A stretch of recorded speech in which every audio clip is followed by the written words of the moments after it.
तो पढ़ाई पढ़ रहा है, क से कौआ, ख से खरहा, ग से गदहा। पढ़ाई शुरू हो गई उसकी, ग से गणेश नहीं पढ़ाया जा सकेगा क्योंकि सांप्रदायिक हो जाएगा।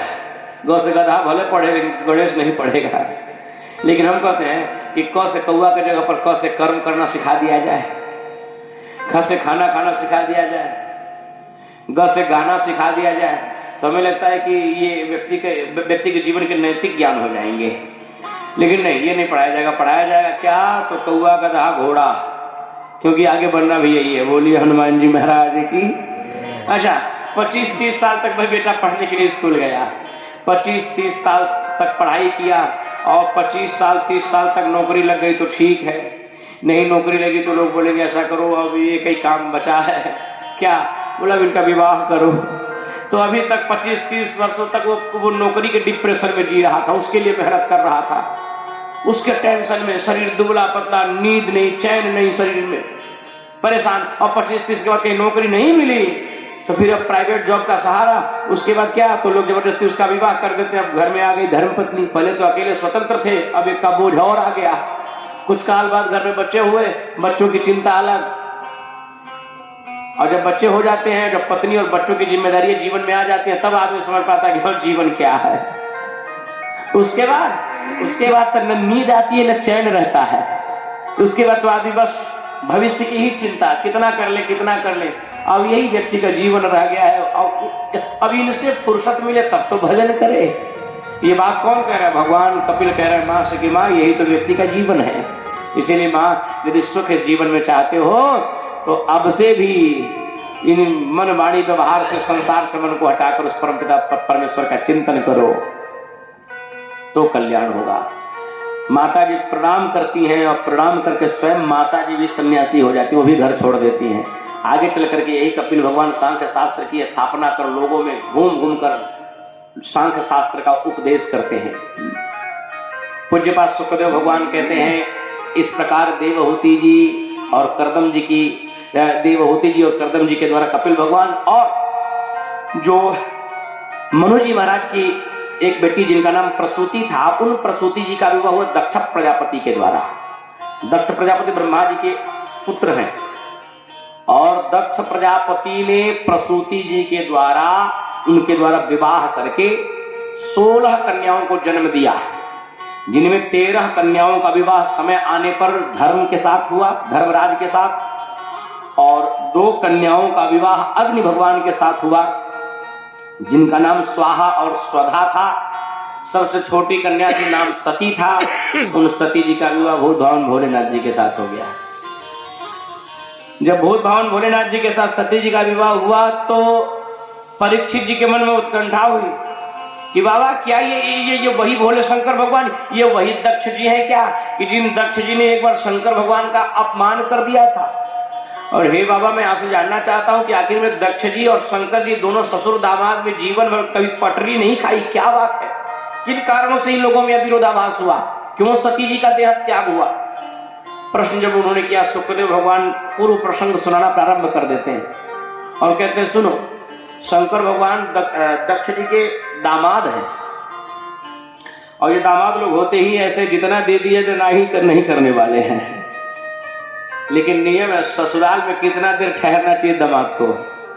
भगवान राम तो 3 महीने रह गए थे, लेकिन आज भी पद्धति कहती है कि जौले तरकारी बदलता घर में तौले ससुराली रहे चाहिए।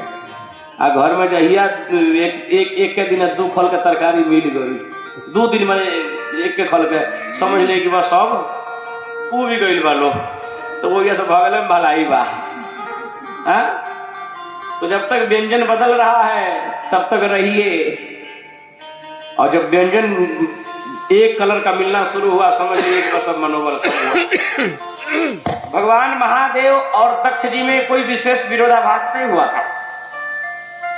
दक्ष जी जीवन में अहंकार के रूप है और अहंकारी व्यक्ति का एक स्वभाव होता है कि वह जिस भी सभा में जाए वह स्वयं के आगे किसी को कुछ समझता नहीं है। अहंकारी व्यक्ति स्वयं के आगे किसी को नहीं समझता है।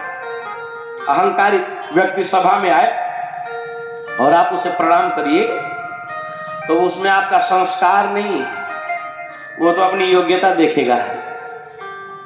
हाँ, दक्ष एक बार क्या हुआ, ब्रह्मा जी के सभा में बैठे सभी देवता लोग कुछ मंत्रणा कर रहे थे, विचार कर रहे थे कि उस सभा में भगवान महादेव भी थे। दक्ष जी आए, तो दक्ष जी भाई ब्रह्मा जी के बड़े पुत्र हैं, इसके नाते सभी लोगों ने खड़े होकर के उनका सम्मान किया, उन्हें प्रणाम किया। लेकिन महादेव भगवान की स्थिति यह है कि वे जहां कहीं भी एकांत में बैठ जाते हैं उनको राम नाम की समाधि लग जाती है। शिव जी के हृदय में राम जी रहते हैं, राम जी के हृदय में शिव जी रहते हैं। राम जी कहते हैं शिव जी बड़े और शिव जी कहते हैं राम जी बड़े, और हम लोग मूर्ख ही हैं जो इन बातों को लेकर आपस में लड़े।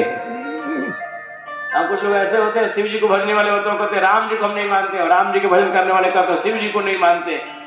लेकिन आपने देखा होगा दूर नेता कभी आपस में नहीं लड़ते हैं, उनके घर भोज में जाएंगे, उनके घर भोज में जाएंगे, लेकिन नीचे रहने वाले उनके चेला लोग अपने में मार लाठी लठोड़ा सब कर लेते हैं, आपसे संबंध बिगाड़ लेते हैं। लेकिन दो नेता ऐसा नहीं, भगवान राम जी शिव जी को अपना आराध्य मानते हैं, शिव जी राम जी को अपना आराध्य मानते हैं। सेवक स्वामी सखा सियपी के, शंकर भगवान राम जी के सेवक भी है, स्वामी भी है और सखा भी है।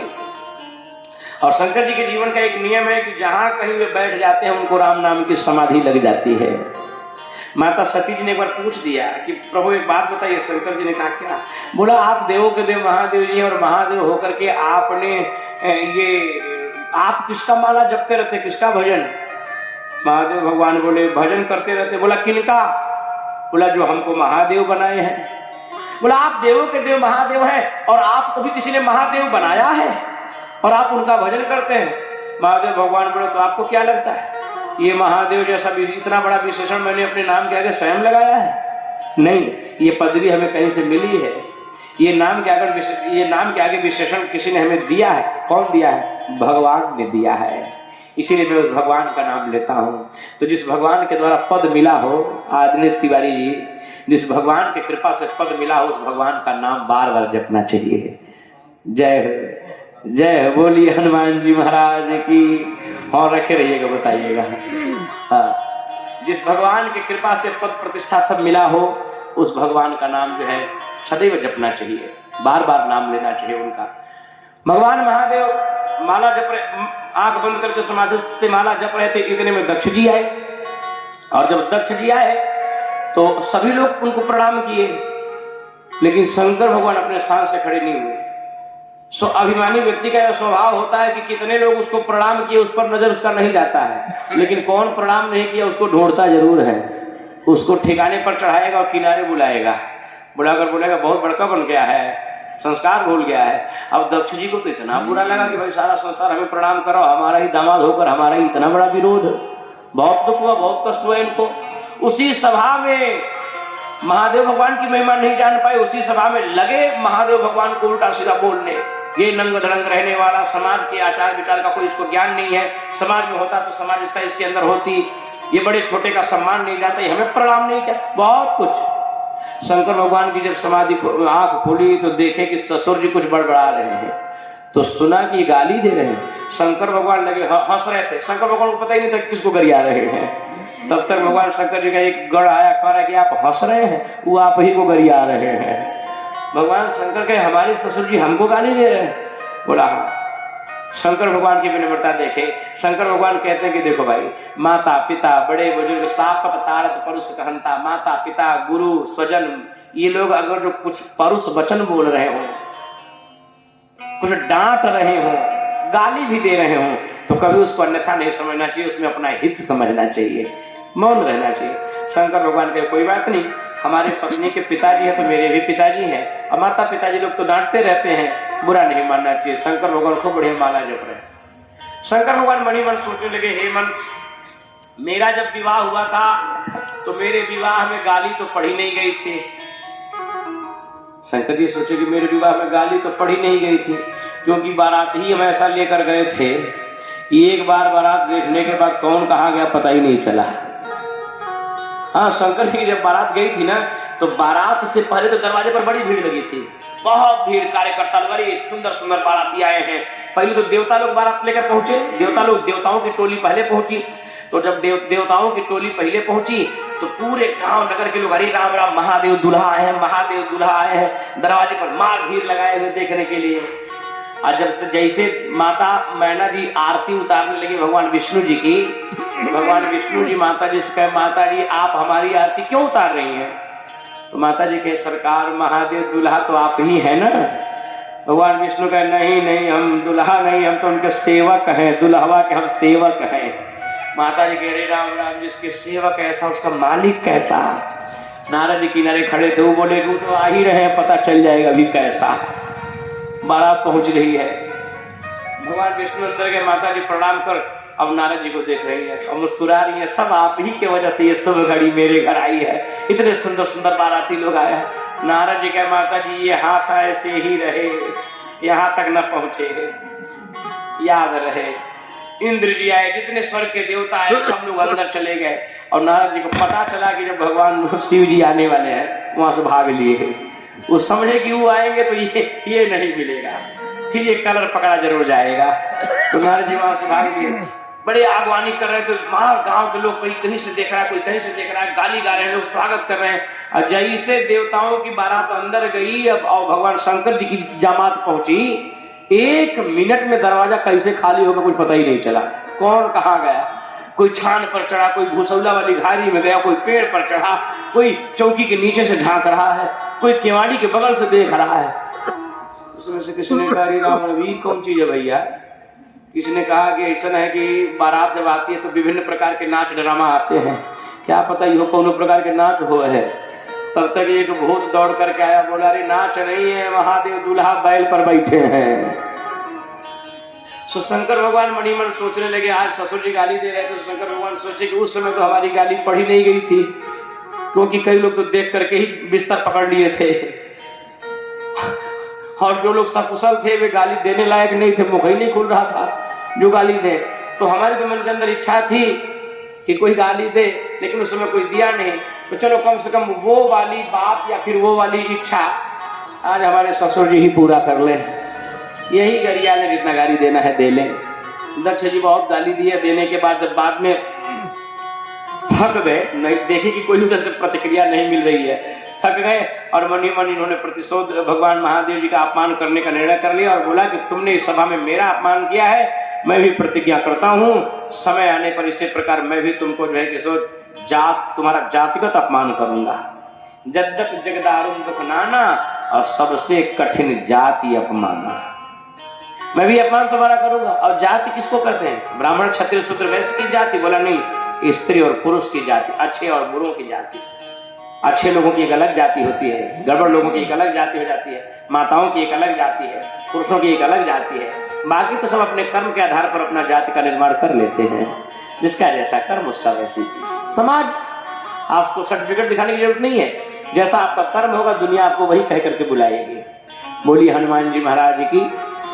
भगवान महादेव चले गए। महादेव जी ने कहा कि भाई हमने तो कोई बुरा माना नहीं, इन्होंने जो कुछ कहा हमने स्वीकार कर लिया, बड़े हैं, पिताजी हैं, और बड़े लोग दो बात बोलियो दे तो स्वीकार कर लेना चाहिए। क्यों जजमान जी? बड़े लोग दो बात बोल भी दे तो उसे स्वीकार कर लेना चाहिए। बोलिए हनुमान जी महाराज की, क्योंकि उनके बोली में भी आशीर्वाद होता है। ऐसा महादेव भगवान का आदर्श। महादेव भगवान तो माता सती को लेकर चले आए कैलाश पर्वत, और इधर दक्ष जी महाराज मन ही मन प्रतिशोध की अग्नि तो जल ही रही थी कि अपमान किया मेरा बीचों बीच सभा में, मैं भी बदला लूंगा। और दक्ष जी अपने नगर आए कुछ समय बाद, जब उनके कर्मों को ब्रह्मा जी ने देखा, सराहा और उनका पद बढ़ा दिया, उनको प्रजापति बना दिया। तो दक्ष प्रजापति, जब दक्ष जी प्रजापति का पद पाए तो इन्होंने सोचा अपने नगर में यज्ञ करें, और बड़ा विधिवत इन्होंने यज्ञ किया और सोचा कि यज्ञ करेंगे, उस यज्ञ में शंकर जी को बुलाएंगे नहीं, उसी यज्ञ में उनका अपमान करेंगे। उनको नहीं बुलाएंगे, बाकी सबको बुलाएंगे तो अपमान उनका खुद ही हो जाएगा। भाई मेरे सगे रिश्तेदार हैं, छोटे दामाद हैं, सबको बुलाएंगे, उनको नहीं बुलाएंगे तो अपमान नहीं होगा। उसमें भी देवताओं में महादेव कहे जाते हैं। और दक्ष जी ने ऐसा निर्णय करके उन्होंने अपने नगर में यज्ञ करना शुरू कर दिया। उस यज्ञ का निमंत्रण पत्र प्रत्येक देवता और अपनी प्रत्येक पुत्रियों को भेजा, लेकिन शंकर भगवान के यहाँ उनका निमंत्रण नहीं गया। एक बात था, यज्ञ बनता है यजन धातु से, यजनेन धातु निष्पन्नर भवति यज्ञ शब्दाः। यजन का अर्थ होता है याचना करना, अर्थात याचना का मतलब होता है कि मांगना, लेकिन मांगना और किसके लिए मांगना? बोला समाज के प्रत्येक व्यक्ति के यहाँ से थोड़ा थोड़ा तन मन धन तीनों का सहयोग लेकर के समाज व राष्ट्र के हित में उस धन को खर्च कर देना। समाज व राष्ट्र के हित के लिए धार्मिक अनुष्ठान में किया गया खर्च वही यज्ञ कहलाता है। जो सबसे लिए हम थोड़ा थोड़ा सहयोग लिए, तन मन धन तीनों का सहयोग लिया और धर्म व राष्ट्र की रक्षा के लिए, समाज की रक्षा के लिए, मानव जाति की रक्षा के लिए, जीव जंतुओं के लिए, सभी के लिए, विश्व कल्याण के लिए जिस धार्मिक अनुष्ठान का हम आयोजन करते हैं उसको यज्ञ कहते हैं। तो लेकिन सामाजिक और धार्मिक अनुष्ठान का आयोजन का रूप देकर और व्यक्ति अपना व्यक्तिगत स्वार्थ सिद्ध कर रहा हो तो वह यज्ञ नहीं होता है, वह जागा होता है। और जागा कभी पूर्ण नहीं होता है। लेकिन आजकल समस्या है, यज्ञ करने वाले भी सोच रहे हैं कि कितना कम में काम चल जाए और यज्ञ कराने वाले सोच रहे हैं कि कितना ले जाते हैं।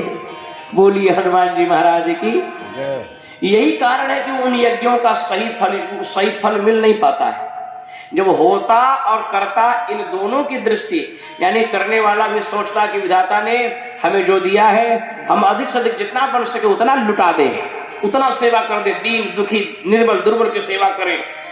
और लेने वाले को भी सोचे कि भाई हमें उतना ही चाहिए जितना से हमारा काम चल जाए, अधिक नहीं, इतना ही मिले कि जितना में हमारा काम चल जाए, अधिक नहीं। ऐसा भाव रखने से और या फिर ऐसे भाव के द्वारा जिस कार्य को किया जाता है वही यज्ञ फलीभूत भी होता है। और जिस यज्ञों में स्वार्थ लग जाए या फिर किसी व्यक्ति का अपमान उस यज्ञ से छुपा हो, दक्ष जी ने यज्ञ किया और शंकर जी का अपमान करना सोचा, इसलिए उनका यज्ञ पूरा नहीं हुआ। रावण ने भी एक यज्ञ किया था, नाच करे रावण की जागा और सिद्ध भय नहीं मरही अभागा। रावण जो है सारे अभागाओं का हेड प्रेसिडेंट था। रावण सारे अभागाओं का head president, the head president of अभागा रावण। तो रावण यज्ञ किया किसके लिए? अपने व्यक्तिगत लाभ के लिए कि मैं सिद्ध हो जाऊंगा तो मुझे कोई मार नहीं पाएगा। और आज दक्ष जी यज्ञ कर रहे किस लिए? शंकर जी का अपमान करने के लिए। लेकिन वह यज्ञ उनका पूरा होने वाला नहीं है। यज्ञ उन्होंने शुरू कर दिया।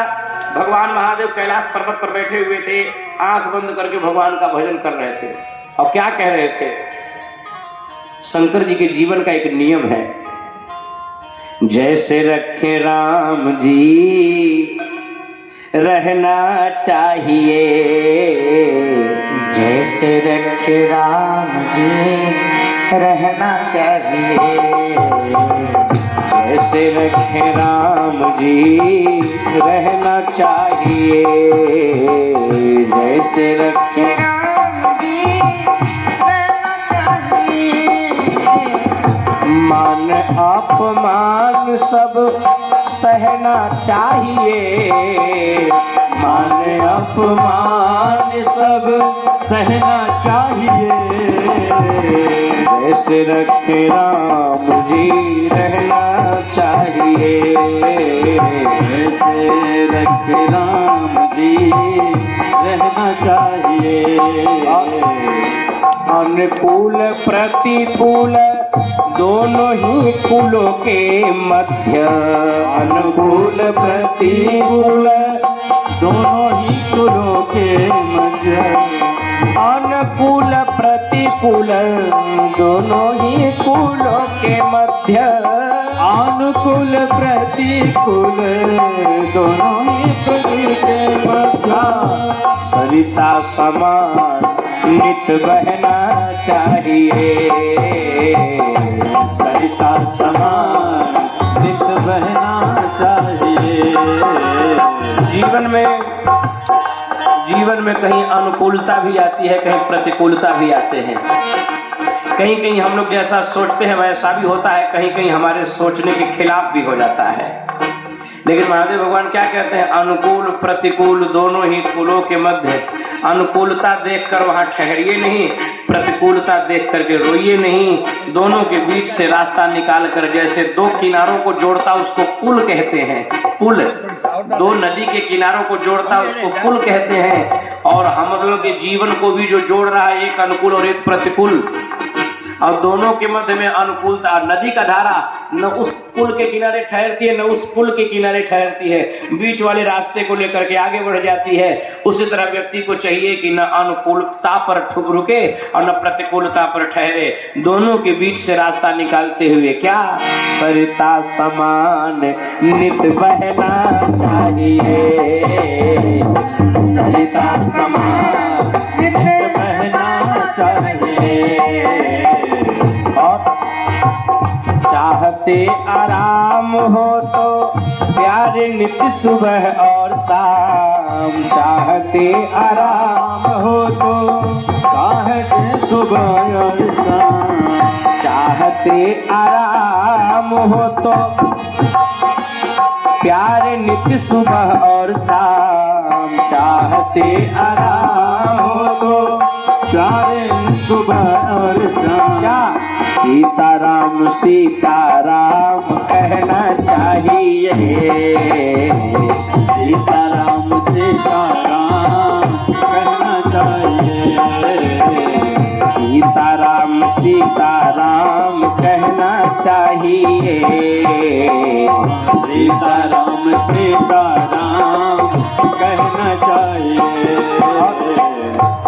रहो सदा शान से,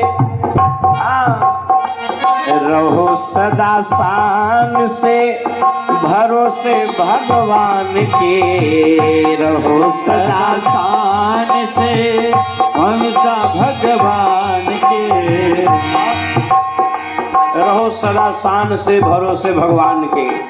काल के भी काल से ना डरना चाहिए, काल के भी काल से डरना चाहिए,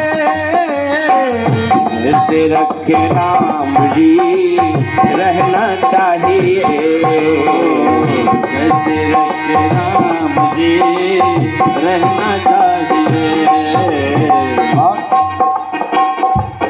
हो रंग हो राजेश हो के देश परदेश हो, रंग हो राजेश हो के देश परदेश हो, चाहे रंग हो या फिर राजा हो, देश हो या फिर परदेश हो, समता ही चित्त में उभरना चाहिए, समता ही चित्त में उभरना चाहिए, जैसे रखे राम जी रहना चाहिए, जैसे रखे राम जी रहना चाहिए। और देह का अभ्यास छोड़ ममता से मुख मोड़, देह का अभ्यास छोड़ ममता से मुख मोड़, हो के मुक्त मही पर विचरना चाहिए, हो के मुक्त मही पर विचरना चाहिए, जैसे रखे राम जी रहना चाहिए, जैसे रखे राम जी रहना चाहिए, चाहिए रहना चाहिए।